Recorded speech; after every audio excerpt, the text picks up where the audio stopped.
Assalamualaikum warahmatullahi wabarakatuh. Ismi Nik Muhammad Shukri bin Nik Hassan. اسمي محمد فهمي بن شيخ عوز.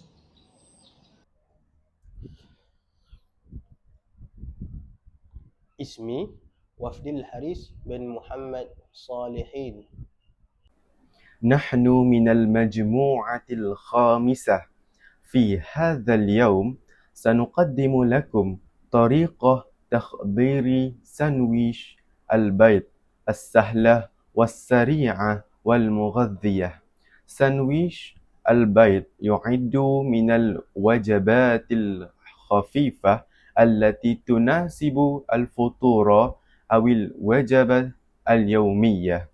هيا بنا نشاهد طريقة التخبير.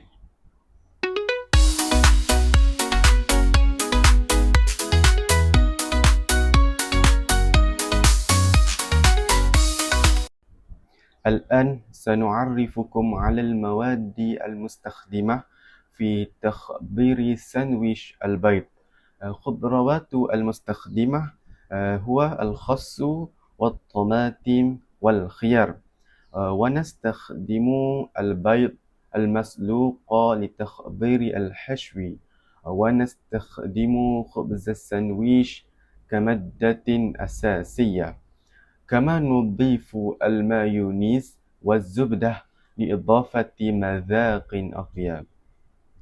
في بداية ندخل الماء إلى القدر ونغليه حتى يغلي.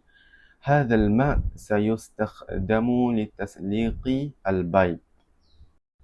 أولا نغسل الخضروات جيدا بالماء النظيف.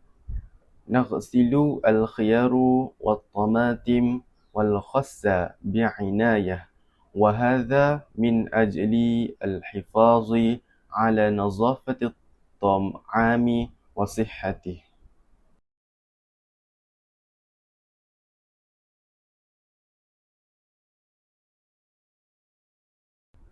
بعد غسل الخضروات نقوم بوضع البيض في الماء المغلي، ثم نسلق البيض حتى ينضح تماما.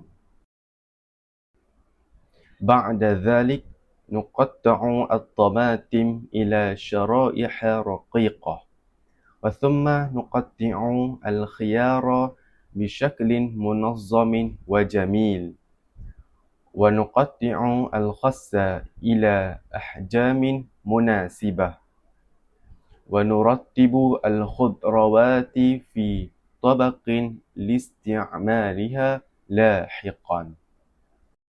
الآن نبدأ بتحضير حشو البيض.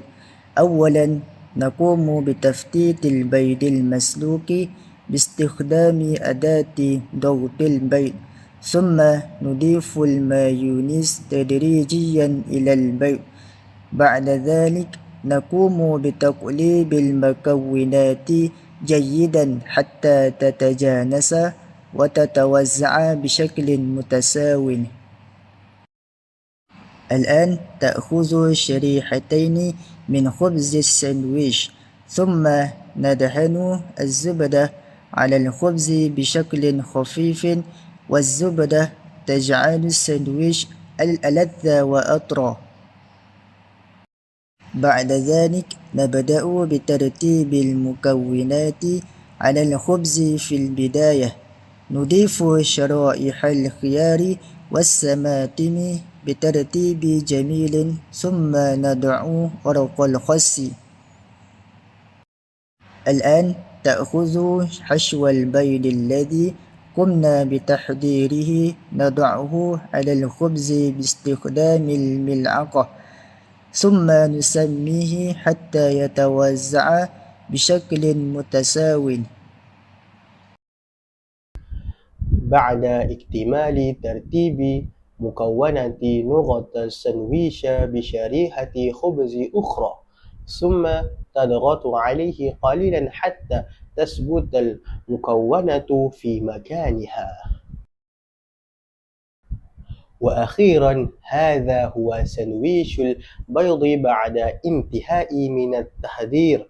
إنه لذيذ وطري ومفيد لصحته، كما أنه سهل التحضير مناسب لجميع الأوقات. وفي الختام نستنتج أن سندويش البيض من الوجبة السهلة والمغذية، وقد تعلمنا كيف نحضر الطعام بطريقة نظيفة ومنظمة. شكرا لكم على حسن المشاهدة، والسلام عليكم ورحمة الله وبركاته.